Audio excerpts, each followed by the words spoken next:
As you go out to vote, be aware of ways that you could be prevented from exercising your right.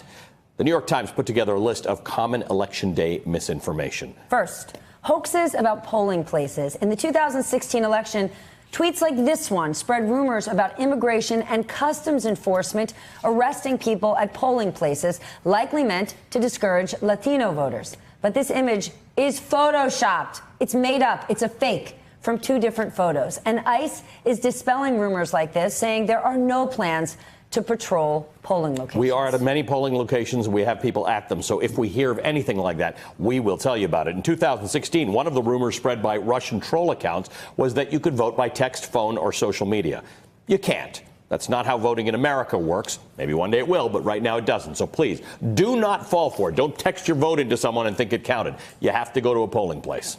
Also, look out for those text messages. They could be telling you their polling station has changed. This one has already happened today, that the voting hours are different or that your registration isn't valid. Please check your Secretary of State's website or your local Board of Elections to find out what information is accurate. And rumors of voting machine malfunctions, they could be efforts to prevent you from turning out. They could be sent to claim the election was rigged. Videos from Pennsylvania and Texas in 2016 showing machines not letting people vote for certain candidate turned out to be user error.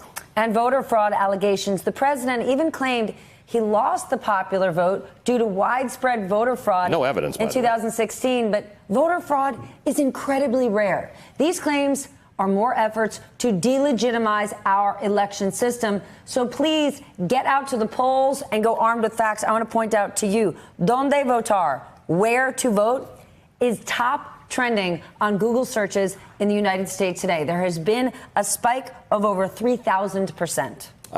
It is really amazing. Oprah said it the other day in Georgia. If you come out in numbers that are too big to tamper with, then nobody can mess with the election. Joining us now is MSNBC legal analyst Maya Wiley. Maya, thank you for being with us. It is really important for people to understand if someone challenges your vote or your right to vote, there is something you can do on the spot. You can ask for a provisional ballot. Absolutely. And a provisional ballot, people should not get confused because it can have different names. In some states, it might be called a challenge ballot. Some states, it might be called an affidavit, but it's the same thing. There's a federal law that says you have the right, if there's a question about whether or not you're appropriately registered or in the right place to vote, that you can fill out this provisional ballot. It has to be taken, and you should stay in line. You should get the provisional ballot. You should ask for it explicitly.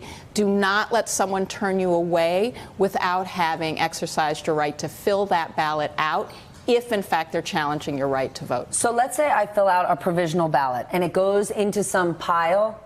Is it really going to get counted? Depends on the state. That's the short answer. Because the way our election system runs is, since we have a state-based election system, is how they're counted, when they're counted varies from state to state. Rather than going through which states count, which states don't, just fill it out. Right. Much more important than trying to figure out how it will be treated, to try to submit it and get it in, because it's a very complicated state-by-state system. But the short answer is many states don't count them right away.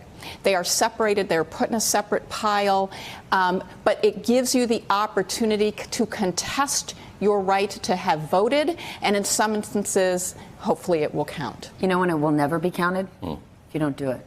That's correct. Right. If you don't vote, there's no chance. I mean, I just gave that to you. You really didn't get it? That was good. You did. Yeah. That was good. I'm just a little slower than you are today. Yeah. All right, Maya, thanks very much. Thank you.